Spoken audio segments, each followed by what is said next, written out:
Pomereľov. Toto je odkaz,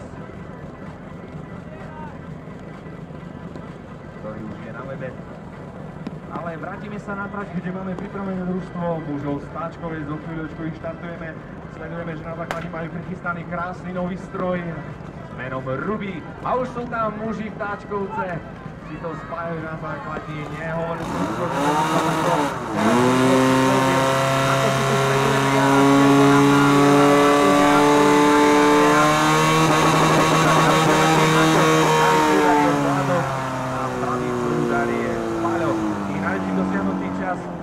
Na športovej hadice 14,27, dnes je to 16,70, napravo trošku rýchlejšie 16,37 pre mužov Táčkovce, 16,70, opakujem ešte raz, toto je čas, družstvo, ktoré poznáme aj z východu.